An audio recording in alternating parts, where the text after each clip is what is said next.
We continue to take a closer look at LMPD's policy when officers respond to and meet people experiencing a mental health crisis. This afternoon, leaders published videos of a deadly encounter from last Friday night.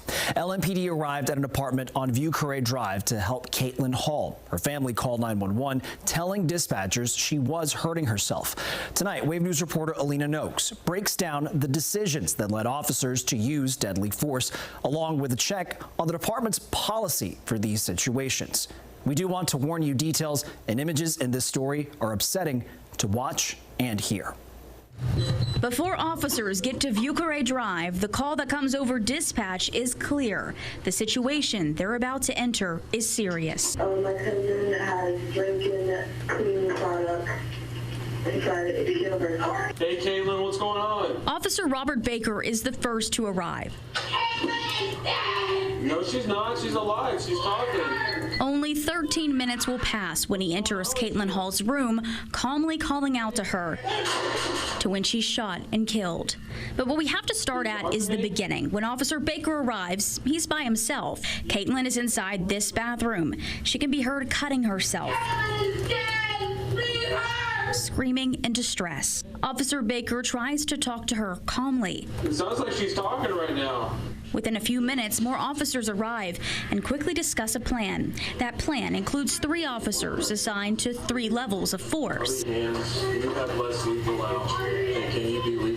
Katelyn is continuing to hurt herself behind the door, and officers can hear that, along with her continuing to break glass. She tells officers she wants to die in peace and will kill anyone who tries to save her. Are you pressing its door right now?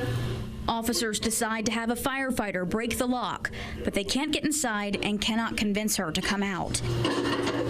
Then they decide to break the hinges on the door. This is when Officer Robert Gabbard enters the room. Quickly after, Katelyn comes out with a large piece of broken ceramic raised at her shoulder. Within a second of her stepping out and toward officers, they yell commands, and Gabbard and Baker fire their guns.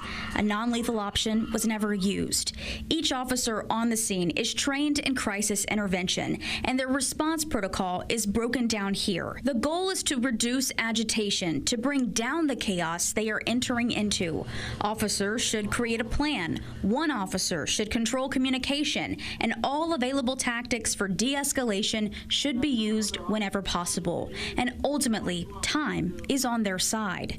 But here we see the opposite happening at times. While they assign levels of force, they don't talk about when each could or should be used. And more than one officer tries talking to Katelyn. Deputy Chief Emily McKinley says it's clear officers were trying to help. I think those are reasonable conclusions to make based on watching this video and the conversations that they're having about why the lock was broken, why the hinges were broken. It was to help her. While internal investigations into officers' actions continue, Katelyn's family is planning a funeral. The 28-year-old is remembered as a bright light who needed help. Why do we even bother calling the cops or the help if she's not going to get the help that she needs? Why bother even calling? We could have just left her to herself, and it would have been less sad than this, the way things went.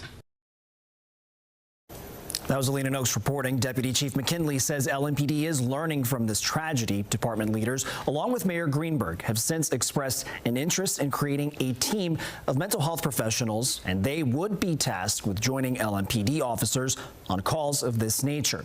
Now, both officers who fired their guns that night, officers Robert Baker and Robert Gabbard, are on administrative leave pending an internal investigation. That is standard procedure.